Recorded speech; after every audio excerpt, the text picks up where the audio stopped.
Karibuni sana watazamaji wa Ezra Christian TV.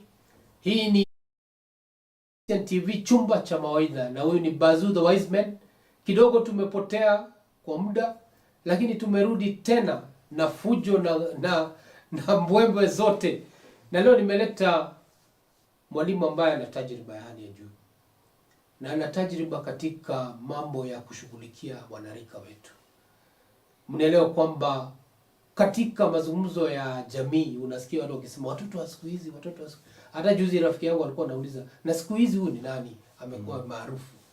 Sasa leo kidogo tutafanya muhtasari ya changamoto zile ambazo zinapitia wanarika wetu, na hasa ndani ya kanisa. Ni yule ambaye atatusaidia kufanya hivyo ni rafiki wa karibu ambaye pia ni mwana sanaa, lakini leo ameketi pande nyingine. Unajua kawaida amezoea kuuliza maswali, leo ndio mimi ndio namuuliza maswali, lakini najua kwamba ataweza kufanya hivyo. Karibu uweze kufahamisha katika hiyo kamera number 1, uweze kufahamisha hao watazamaji jina na kazi ile ambayo unafanya. Asante sana. Kwanza nashukuru Mwenyezi Mungu kwa kunileta hapa. Na ya pili nakushukuru Bazuu kwa kunipatia nafasi nikae na wewe. Kukaa na mwalimu hodari kama wewe, hiyo ni heshima hali ya juu. Nashukuru kila wakati kila wakati huwa nakutazama ukiongea mambo mengi, and I always know you as one of the wise people. Kwa majina naitwa Calvin Cornell. I serve with the Anglican Church, especially working with the youth in Nairobi Diocese. And I am a friend to the young people because I know the things that the young people are going through, they are very, very important. So I'm so glad that we are going to discuss vitu ina deal na vijana, kwa sababu vijana mara nyingi hatuna mtu ambaye anatusikiza, lakini niko hapa pamoja na Bazuu ili tuseme hizi mambo ambayo vijana wanapitia. Asante sana. Kuna msemo mmoja wa Kiafrika ambao unasema kwamba unapoona zizi imepunguza watoto, ama zizi kawaida inakuwa ina ng'ombe, ukiona kwamba haina ndama, basi unajua kwamba hilo kundi kuna uwezekano halitaweza kufika uzao huo mwingine. Kwa hivyo sitaki kusema kwamba msee huko asiseme Bazuu tena anatuita ndama, hapana. Ni msemo tu ambao nimeweza kuleta, ni jambo la tuweze kuelewa kwamba lazima tuweze kushughulikia wanarika wetu. Sababu sisi kama Bazuu muda wetu wa kungatuka umebakia miaka kidogo sana. Na hii hekima yote ambayo tuko nao ni vyema tuweze kuipatia hawa watoto wetu. Na nashukuru kwamba kama nchi yetu katika riadha ina umaarufu dunia nzima. Na kuna mbio moja ya riadha ambao muupenda sana, ni ya kupokezana vijiti. Na hivyo ndio tunafaa kufanya na wanarika wetu. Na ndio sababu nilikualika nikijua kwamba changamoto za wanarika ni nyungu, ni chungu nzima. Lakini sababu ya muda hatutazungumzia zote, lakini tutazungumza tu chache. Na nadhania kwamba tutakuwa tumegusagusa nyanja zote za hao wanarika. Na sasa nataka kurejea kwako ili uweze kutufahamisha kwa muhtasari mambo kama changamoto za kijamii. Unapata vijana, kuna haya mambo ya usagaji, kuna haya mambo ya ushoga. Vijana wetu wanachukuliwa hayo mambo, hao kama vijana wanaichukulia vipi?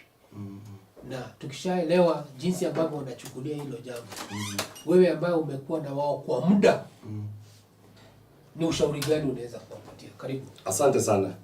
Kwanza kwa vijana nataka ni wapeleke katika kitabu cha Mwanzo, Genesis chapter 1 verse 26.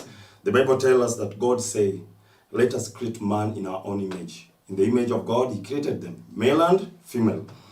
And in verse 28 say that God blessed them. From the beginning, you need to understand that we were created in the image of God and we have been blessed.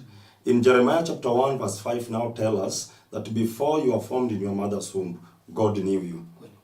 And he set you apart. So you need to know that before you are formed in your mother's womb, God knew you. While you're in your mother's womb, God set you apart and he has ordained you. So no one is living as an accident. Whether you are born out of rape, whether you are born out of wedlock, whether you fail in exam, you need to understand that you are not an accident. You are so special before God. And each one of every young person listening to us is very unique. And when we come from that point of understanding your uniqueness and how God has blessed you, now then you come to the issue of the challenges that we will face in this world. Bazuu, I'm very sure hata wewe umepitia mambo mengi kama kijana, na hata mimi mambo mengi. Najua kuna wakati, kuna raha ya kila nyakati. Tulikuwa na raha zetu, nyakati zetu, tukienda katika madisco, kama kuna show katika kwetu tunaenda. Na tunapoongea tunajua ya kwamba Mungu, our God does not condemn us. He loves us so much. The common verse that we all know, John 3:16, for God so loved the world that he gave. And he gave, when the Bible reminds us again that while we were still sinners, God loved us. So zile challenges that we are facing does not mean that God really condemns us. He loved us so dearly, and he sent his only son and died for us on the cross. So those are the challenges we are looking at.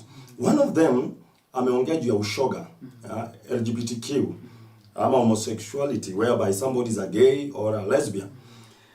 And I want to say that sometimes we people who preach in the church, we have categorized sin, that there's a major sin and a minor sin. And now we see these people who are homosexual, that they are the people who have done kubwa kuliko mtu yote. But Bazuu, mimi nataka kusema ya kwamba yule homosexual na yule wa udaku, hii udaku watu wanatoshana mbele ya Mungu. Hii ushenee na yule wa homosexual wako the same. So we should not put this thing in a way that huyu jamaa wa ushoga yeye atakikani akae na watu. Na huyu mwingine ambaye anafanya usherati pale jijini, yeye naye ni kiongozi wa kanisa. So ni lazima tukuje pamoja na tuseme ya kwamba hizi zote Biblia itaki hizi dhambi ya ushoga, ya ushenee na hizi zote, na tupendane na tuone vile tunaweza kufanya urejesho kwa kanisa. Asante. So hizo ndio challenges yenye nasema ya kwamba now if I go with one by starting like the ushoga. Umejua Bazuu. Najua wewe ni mtu ambaye uko na gari. Na ukienda kwa petrol station, ni ngumu umwambie the attendant achukue fuel aweke kwa exhaust pipe.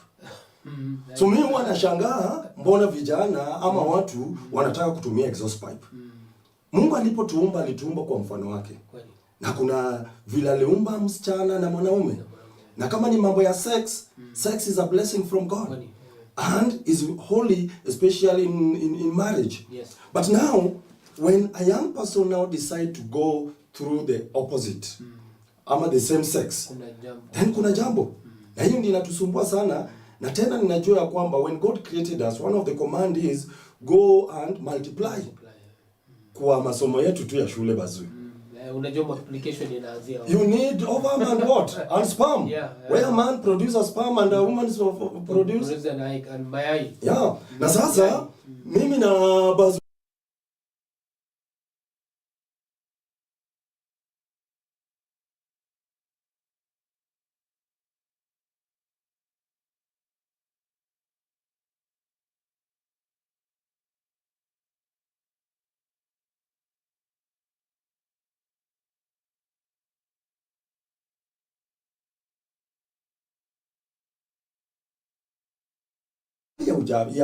ya kutumia tu akili, hiyo ni kinyume na sheria.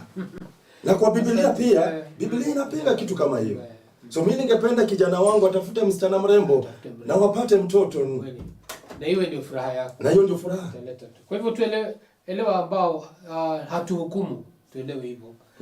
Hatuja kuja kuhukumu wale ambao tayari washaingia katika hiyo mambo ya usagaji na pia ushoga. Lakini unataka kuelezea kwamba bado kunayo nafasi ya wewe kurejea katika ile njia ambayo mwenyewe mwalimu hapa na mtumishi wa Mungu ametuelezea kwamba tuliumbwa na mfano wake Mwenyezi Mungu. Na pia Mungu ametupenda.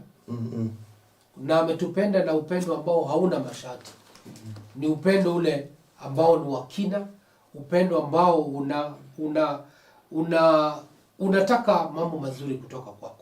Kwa hivyo wewe ambaye una changamoto kama hizo, basi umepewa nafasi nzuri ya kuweza kurejea. Tembelea kanisa ile ambayo iko karibu nawe, ama mtumishi wa Mungu ambaye unaweza kupata hapo karibu. Na ningependa muandike hizo comments hapo, baadaye tutaweza kuzipitia na muweze kuuliza maswali na baadaye tutapata kuwajibu. Kwa hivyo endeleeni na nitarejea kwa mwalimu ili aweze kutuelezea, labda amalizia hiyo mambo ya hizo societal pressures, alafu ndio tuende kwa changamoto nyingine ambayo inakithiri katika wadarika wetu. Karibu. Asante sana. Bazuu, tukimaliza hiyo, nataka nisome tena hii Zaburi 139. Zaburi 139 verse 13. Na nimejua vijana wengi wamejua hii verse. 139 verse 13 and 14 says, "For you have possessed my reins, you have covered me in my mother's womb. I will praise you, for I am fearfully and wonderfully made. Marvelously are your works, and that my soul knows right well." Napenda hiyo part ambayo inasema and that my soul knows right well. Na ni vizuri tujue ya kwamba ukijiangalia hata katika kamera ama katika mira, unaweza sema ya kwamba mimi nimeumbwa. Na wacha niseme hivi pia. Wakati tutamaliza safari zetu hapa duniani, tunaambiwa tutapewa mwili mpya. Wakati tuko katika hii dunia, Calvin sio hii mwili ambayo unaona. Na Bazuu sio mwili tunaona. When is spirit, I am a spirit. Yeah. But this my spirit was given the tent ambaye ni ya kiume, mwanaume. Na sasa nikishajua ya kwamba nimepewa tent ya kimwanaume, ndio ninajua ya kwamba katika hii dunia mimi ni mwanaume. Najua kuna wakati tunaongea juu ya self awareness. Na self awareness ni kujijua. Na utajuaje wewe ni mwanamume ama wewe ni mwanamke? Sio kwa feelings zako, kwa sababu mara nyingi vijana wanakuja wanasema mimi I feel I'm attracted to the same sex. Self awareness is not about feelings, it's about facts. If you want to know Bazuu mtoto ni mwanaume ama ni kijana ni msichana, kiungo kimoja ambacho uangaliwa. Kama kuna pampa unatoa pampa na utajua huyu. Tukiwa wadogo tulikuwa tunaambiwa wanaume ukiwa na kadudu. Hiyo dudu hii inamaanisha wewe ni kijana. So hii mambo ya kijana kusema I feel najihisi. Self awareness sio vile unajihisi. How you feel might be wrong.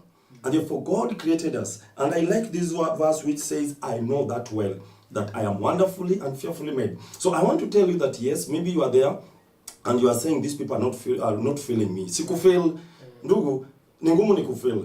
Kwa sababu Mungu alikuumba kwa jinsia ya kiume ama jinsia ya kike. Lakini wewe unakataa, unapinga hiyo. Nasema ya kwamba ni vizuri ukubali ya kwamba wewe ni kiume ama wewe ni kike.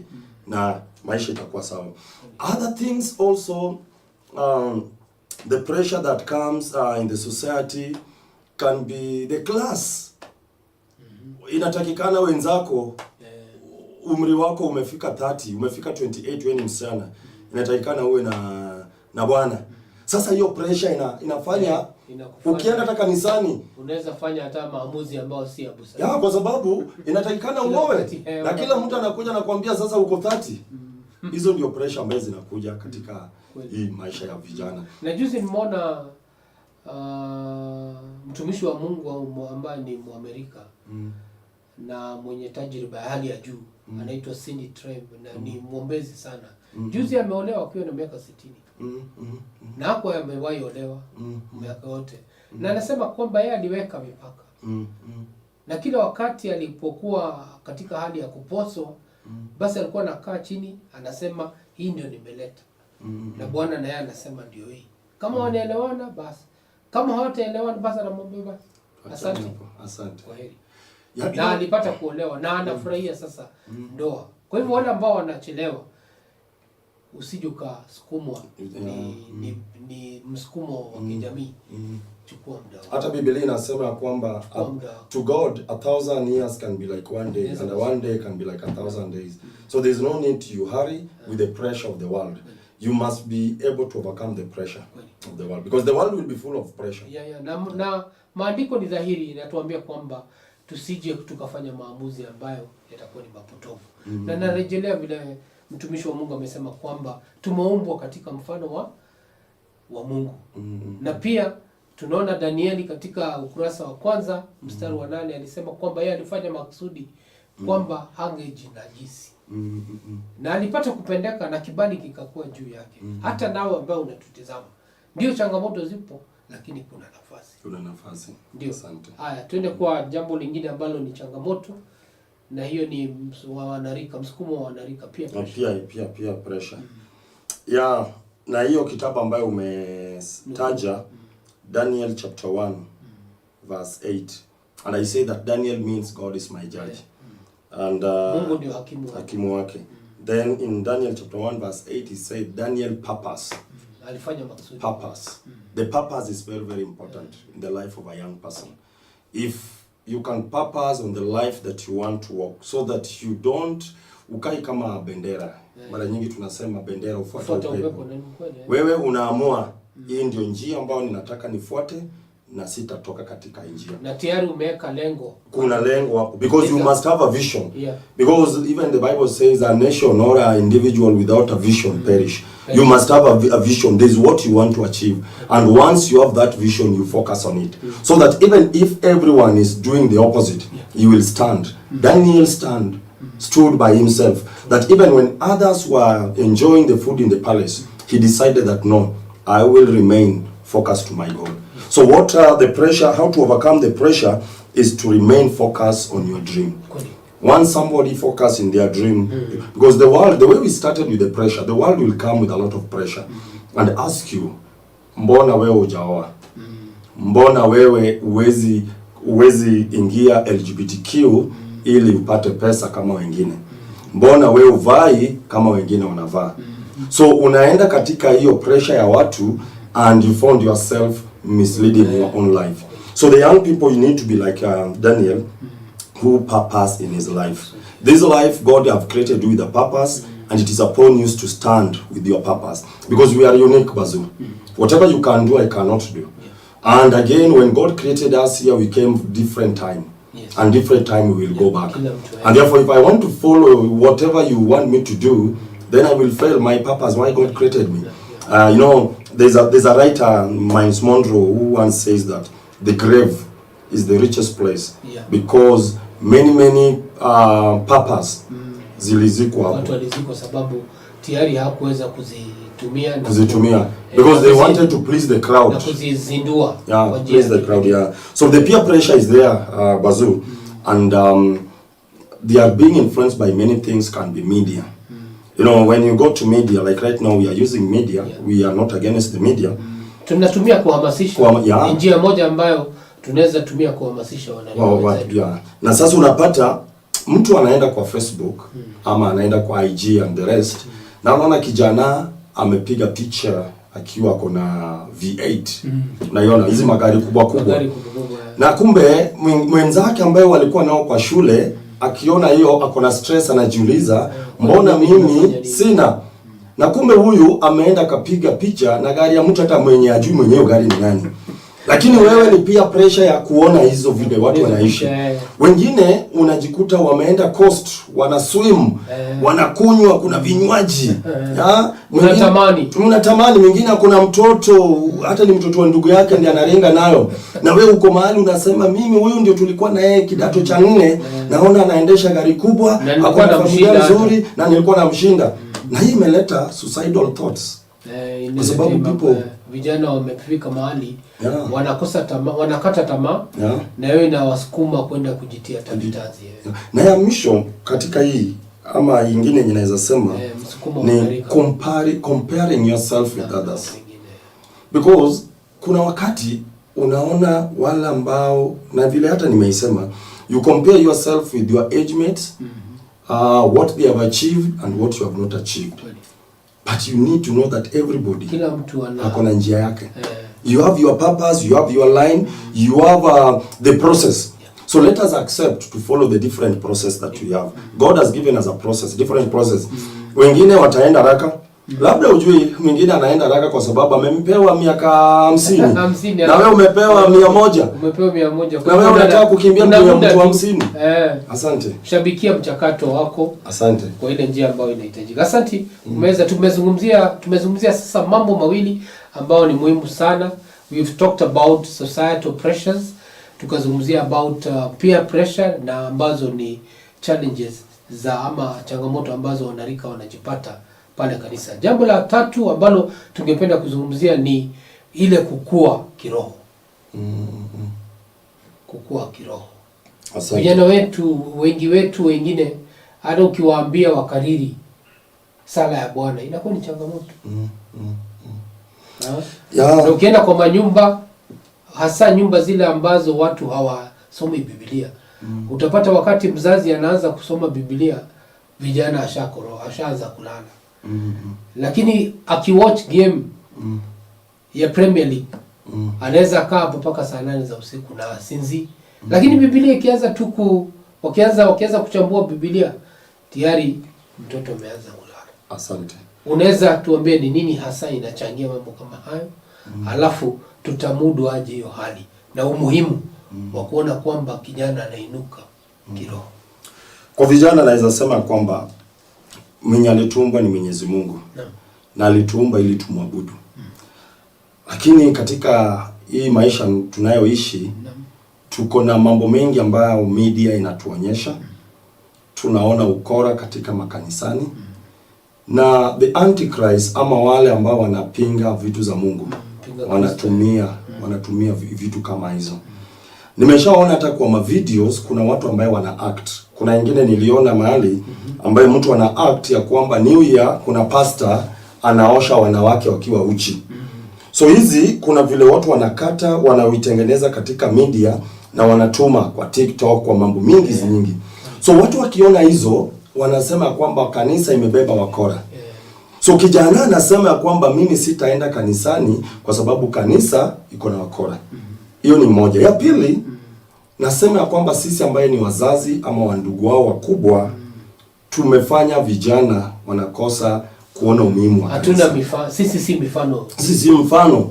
Kwa sababu mimi ninasema nimeokoka, lakini yala vitu ambao ninafanya kama baba ni kinyume na maadili ya Mkristo. Na Biblia inatuambia train, and you know training is about you walk. Ni kama hii gari ya moshi inaitwanga train. Kuna kichwa, alafu the body ina follow. Bogi zinafuata. Yeah, so mimi kama kichwa hii nyumba inatakikana niko mbele na hii bogi inanifuata. Nikipiga kona inapiga. So sisi kama wazazi tumekosea hayo. Kwa sababu badala tuonyeshe watu umuhimu ya Ukristo na umuhimu wa Mungu, sisi tunafanya kinyume. Tunajikuta ya kwamba we are the corrupt. Like in our nation Kenya, we can say a big percentage are Christian, but the corruption is high.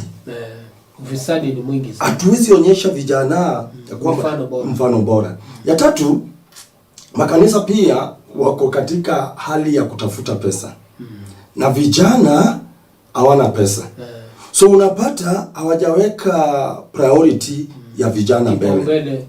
Unapata kanisa zingine, unapata youth service inaanza saa 1 ili wamalize ndio kanisa muhimu ikuje. So kijana alikuwa na class ama alienda vitu zake Saturday, inatakikana aamke na aende church yao, na hiyo church yao hata unapata hata praise and worship ama vitu yenye inafanywa sio ya hali ya juu. Hiyo sio ibada. Ibada yenyewe hata kuna wanaita kuna main service. So this one was a minor service. So vijana wanapata ni ngumu kuenda huko. So to control this, I think the parents, we need to go back to our youths and say forgive us. We mislead you. Kuna mahali tulikosea, tusamee ili warudi kanisani. Ya pili, kanisa pia inatakikana wachukue the department of youth very serious. Na kama inawezekana wakati wanajenga, wahakikishe ya kwamba wamejenga kahol ingine ya youth. Ama wanunue shamba ambayo wanaweza weka tent ama kanisa ingine ya youth kando. So that kama nimekuja kanisa yako Bazuu, nipate ya kwamba ibada inaanza saa 3 wale wazee. Vijana pia wapate space yenye wanaweza enda kuomba pamoja. So that isiwe kanisa inakaa kama punishment. Yenye akichelewa sasa wezi enda. So that tuone ya kwamba church prioritize about the young people. Tena naweza sema ya kwamba vijana ni vizuri usome Biblia. Mimi naweza kudanganya hata wakati huu, lakini neno la Mungu itasimama imara. We need to bring the passion of Bible study. Tuwe watu wenye wanasoma Biblia. Mbele ya Mungu hakuna mzee na hakuna kijana. We are all equal before God. And again, it is your duty as a young person to go to that your church and bring that change that you want. There's no need of staying at home and living, because I see it in UK and other countries where the church have remained empty, museum, and maybe some churches they have some old wazee who attend. The reason is maybe we forgot that we are living by the grace of God. And I want to say that God loves young people. Look at Jesus. When he came, he finished his journey on this earth as a young person. Look at his disciples. Look at the people he used for working at Daniel. They were teenagers and the young people. God, when you look at the Bible, is only working at Abraham and the rest. that God bless in their old age. But majority of characters in the Bible, they were young people. And this, hiyo ndio nguvu inatakikana kwa kanisa. Wacha wakuje kanisani wacheze. Wacha wakuje kanisani wafanye hizo madramas zenye inatakikana. Na najua ya kwamba makanisa mengi iko na hiyo nafasi ya vijana, na ni vijana pia tuchukue nafasi yetu. Umejua Biblia inatuambia Paulo alikuwa anamwambia Timothy ya kwamba do not allow people look down upon you, but be a good example. So you can be a good example in the church. Asante. Umezungumzia kwa kina mtazamaji wetu. Nashukuru kwamba mtumishi wa Mungu ameweza kututembelea na ameweza kuzungumza kwa kina mambo matatu ambayo ni ya muhimu sana, hasa tunapoangalia changamoto zile ambazo zinapata wanarika katika kanisa. Na tumemalizia na hasa jinsi ambavyo wanafaa kukua kiroho, na tukaona kwamba makanisa kidogo yanafanya kanisa iwe ni kama mateso kwa vijana. Ibada yao inawekwa mapema sana, na vijana labda wengine walipitia madunda. Sasa asubuhi kidogo bado usingizi ipo. Hasa wakija kwa kanisa wanapata tayari hasa ibada imeingia wazazi, na wao wanataka wapate nafasi yao kivyao. Sasa ni vyema tuweze kuelewa kwamba ili tuweze kuwainua kiroho, basi sisi washika dau tunafaa tushikilie nafasi hizo kwa uzuri. Hata pia tutenge pesa ya kuweza kuwatengenezea mahali ambapo watafurahia. Kama ni ukumbi, uwe na vyombo vile ambavyo ni vya kisasa, na ndipo wale wanarika wanapoingia pale, basi wanaweza kuelewa kwamba hii mambo inatushughulikia, na sababu wako na nguvu mingi, basi nguvu yao inaweza kumalizikia pale wanapomsifu Bwana. Sasa jambo la mwisho ambalo tutazungumzia leo, sababu ya muda, tutazungumzia kuhusu mentorship, malezi. Sababu ni jambo kama vile ambavyo nilisema kwamba zizi inapokosa ndama, basi hiyo zizi kuna hatari ya hilo kundi kuisha. Na mtumishi wa Mungu amesema kwamba makanisa mengine Uingereza yamesalia matupu, mahame, sababu vijana wako wameenda kwa vilabu, na makanisa yamewachiwa wazazi wao ambao ni wakonge wa miaka 100, 110, 120. Karibu. Asante sana. Tuweze kujua ni mbinu gani ambazo tutatumia ili kupokeza kijiti hiki. Asante. Kwa vijana wetu. Ya tunapoongea ya kwanza, our main goal is to see that the young people come back to church and the young people take their role in church. And we are not here permanently. In fact, when you read the book of Psalms 90, I remind us that 70 years are the years that God has given us.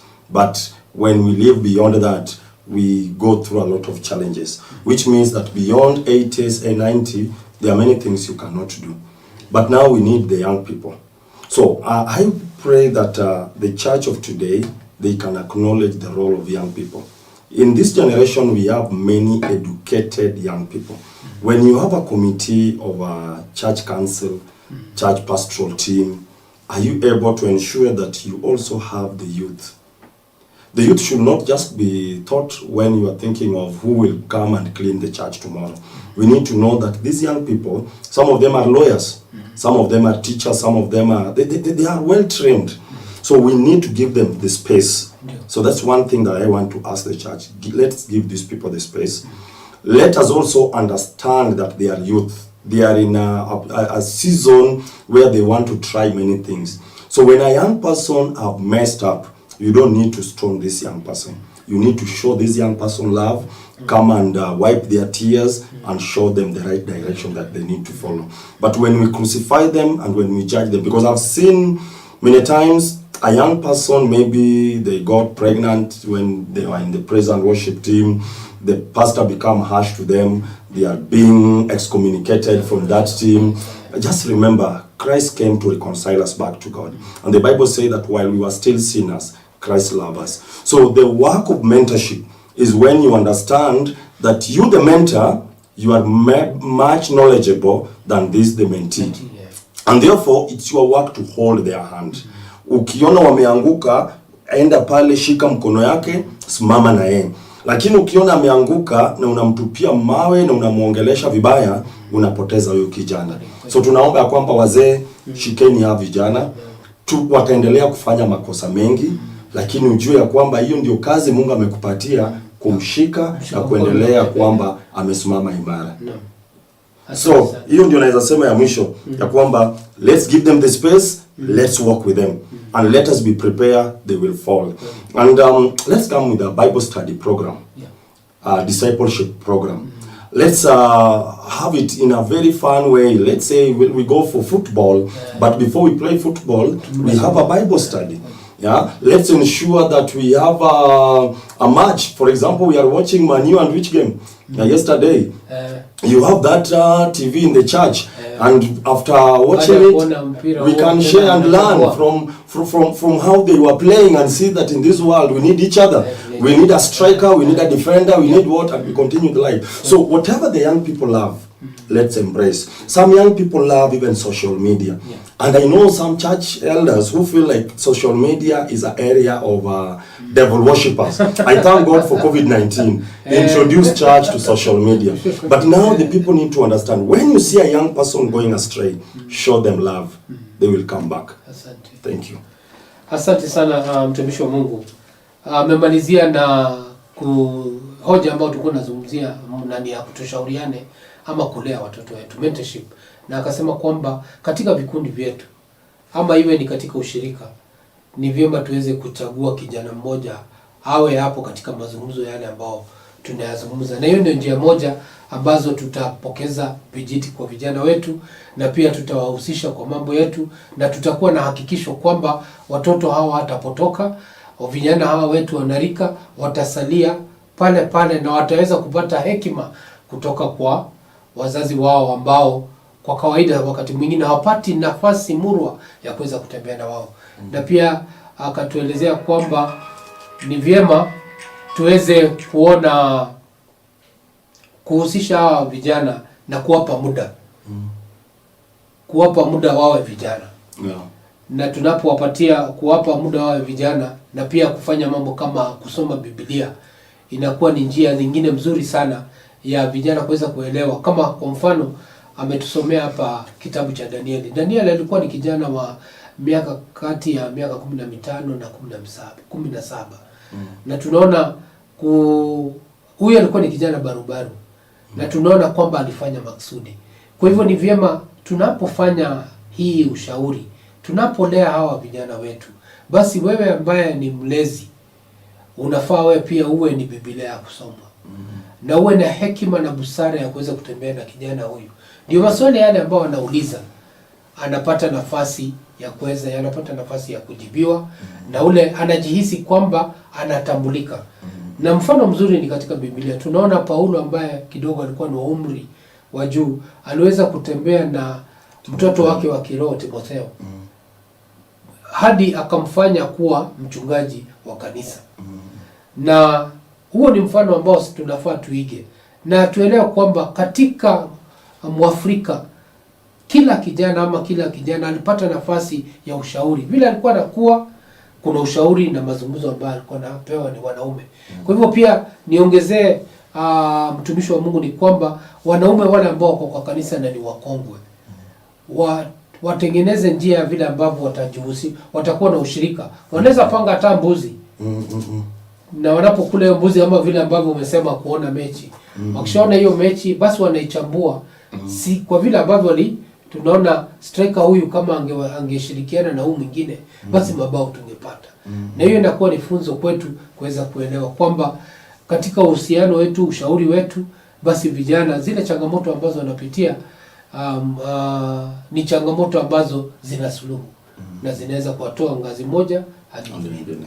Kwa hivyo nakushukuru sana. Asante sana kwa kuweza kuja kututembelea. Asante. Katika Ezra Christian TV. Asante. Na leto tu ni kwamba Mungu aendelee kukubariki na kutenda mema. Amina. Najua ule mtazamaji ambaye yuko pale nje, kijana ule ambaye alikuwa anajiuliza atafanya namna gani, basi umepata njia nzuri sana ya kuweza kuanza na kuweza kutumia karama zako ili uweze kuinua na kujipeleka kutoka kiwango kimoja hadi kingine. Asanteni sana watazamaji wetu. Huyu amekuwa ni Bazuu the Wise Man ambaye mnampenda, na hii imekuwa Chumba cha Mawaidha, show ambayo inakuja na mambo tofauti ambayo yanatuhusu katika maisha yetu ya kila siku. hadi wakati mwingine ambapo tutakuwa na show nyingine. Ningewatakia heri zake Mwenyezi Mungu, na napenda kushukuru producer wangu Kim Proper pamoja na Karen ambao wameshikilia mitambo kwa uzuri, pia na mkurugenzi wangu Ann, na mama yetu ambaye tunampenda Pastor Naomi Merera kwa kuweza kutupatia nafasi hii ya kuweza kutumia vyombo vya habari kwa ile njia ambayo inahitajika. Kwa hivyo Mungu awabariki.